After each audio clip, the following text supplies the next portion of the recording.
Molins, elle est diplômée en biologie à Lausanne, si je ne me trompe pas, et est actuellement en droit à l'université de Berne. Ce sont donc des qualités à la fois de juriste et de biologiste qu'elle cumule sur cette liste des jeunesses socialistes et qui fait évidemment d'elle une candidate extrêmement importante de par ses compétences, notamment juridiques. Stéphanie Schwartz.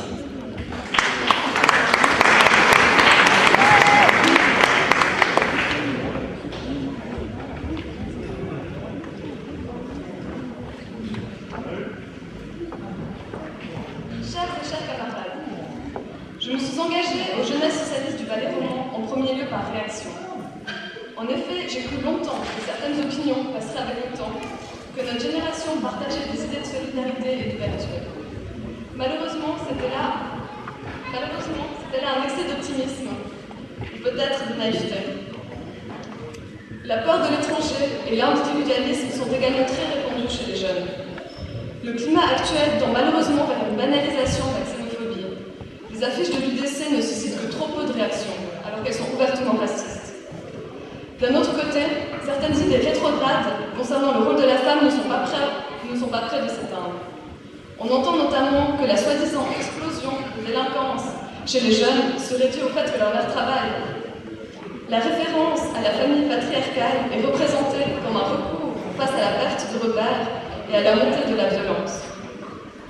Ces mentalités rétrogrades entraînent toute une série d'inégalités, dont sont victimes en premier lieu les femmes, mais qui représentent également une perte pour toute notre société. La solidarité est également aujourd'hui attaquée de toutes parts, comme l'ont montré les dernières votations et les velléités de démantèlement du service public. La concurrence fiscale acharnée que se livrent les cantons ne profite qu'aux riches. C'est cet état de fait qui m'a poussée à m'engager en politique, car les choses ne peuvent changer que si on agit. Un des thèmes politiques qui me tient particulièrement à cœur est l'intégration des étrangers. Les étrangers sont devenus les boucs émissaires de tous les problèmes que notre société rencontre. Et cette haine est attisée par certains partis politiques qui l'utilisent comme fonds de commerce. Ainsi, les étrangers sont confrontés à un climat de plus hostile en Suisse. Il est par exemple bien plus difficile pour un jeune portant un nom à consonance étrangère de trouver une place d'apprentissage. Les a priori sont tenaces. On répète à tout bout de champ que les étrangers doivent s'intégrer, mais pour ce faire, il faut leur en laisser la possibilité. Il est inadmissible de faire deux poids, deux mesures en ce qui concerne, par exemple, les personnes commettant des délits ou des crimes. Il est évident que n'importe quelle personne reconnue coupable doit être punie en conséquence, mais la double peine que représente une incarcération suivie d'un renvoi est inacceptable. Ce n'est qu'en considérant les étrangers comme nos égaux et en leur permettant de garder leur tradition qu'il est possible de parler d'intégration.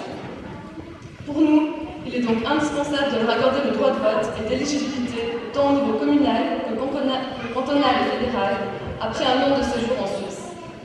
L'accès à la nationalité suisse doit être simplifié et le droit du sol introduit. Mes études de biologie m'ont d'autre part particulièrement sensibilisée à la problématique de la protection de l'environnement. L'écologie est aujourd'hui trop souvent utilisée comme outil marketing, alors qu'il s'agit d'un enjeu essentiel.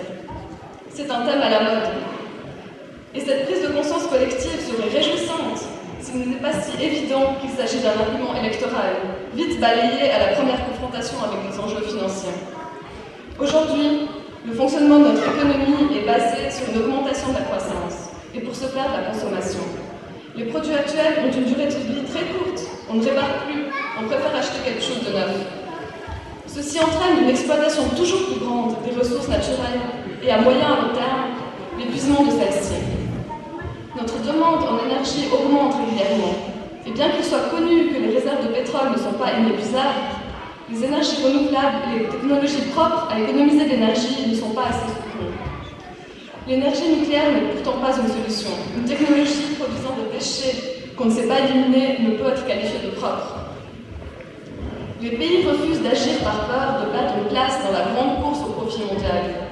La Suisse est un pays riche qui doit donner l'exemple en la matière.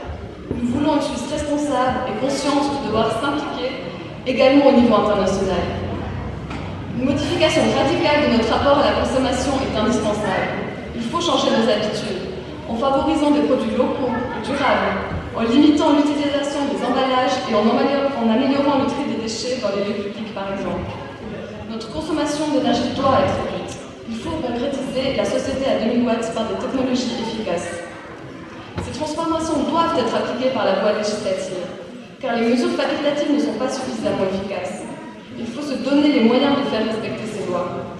Aujourd'hui, les associations écologiques tentent difficilement de faire respecter les lois de protection de l'environnement, par leur droit de recours, aujourd'hui menacé par la droite. Mais idéalement, ce n'est pas à elles de le faire, mais bien à l'État. Bien sûr, la protection de l'environnement nécessite un effort collectif important. Et il est essentiel d'accompagner les normes restrictives de mesures d'accompagnement. La taxe CO2 sur l'essence et le diesel doit par exemple être suivie d'une amélioration du réseau de transport public et de la gratuité de ceux-ci. Les mesures écologiques ne doivent jamais se faire au détriment des couches les moins aisées de la société. Voilà les raisons de mon engagement.